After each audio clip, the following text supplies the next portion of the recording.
Hello and welcome to Adam's Music Box, where today we're talking about a time and a place where music's healing powers really were evident, not in an ethereal way, but in a very objective way. Because it was this week in 1968, just following the tragic assassination of Martin Luther King Jr. We know by whom, but we can't really say it on YouTube. I think they're going to release that anyway.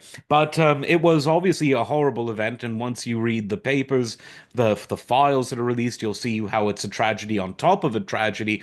But people were naturally very angry when he was assassinated in a Memphis motel room, and people were naturally shocked and upset and confused when a leader of that magnitude is taken in such a way. And there were two men that I think really did something to, in the areas that they were on that day, to really calm tensions and redirect that anger to a more higher and spiritual purpose. One man was from the world of politics, and that was Senator Robert F. Kennedy. And the other was a musician, and that was James Brown. Now, before the assassination, Brown was booked to play at the Boston Garden, and it was arranged for the show to be televised. And a lot of people were wondering, well, is this show going to go on? What's going to happen? And so the decision, by the way, just to correct that, it wasn't initially set to be broadcast live on television. It was just going to be a regular old James Brown concert, which is good enough because his concerts then and frankly until the very end, James Brown was one of the absolute best entertainers ever.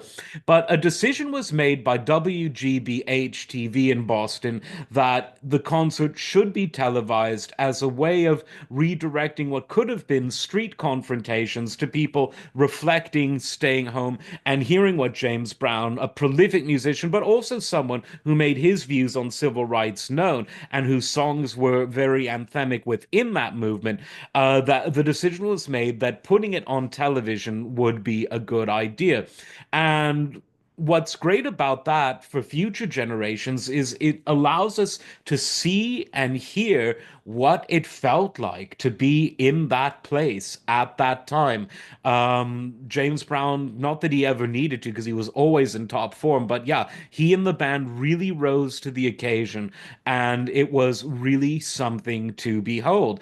I really strongly encourage you to watch that concert and see a historic moment. I mean, all James Brown concerts are great. I mean, arguably his best concert was when he played in Zaire in '74 ahead of the Rumble in the Jungle fight between Ali and Frazier. So many other great concerts too that were on film, but this one was really important sociologically, anthropologically, culturally, musically, and politically. So definitely check that out. You can find it online. I highly recommend it. It really shows something that it's one thing to hear about it, it's one thing to experience it. And through the videotape, we can. Like, subscribe, and we'll see you next time. Take care.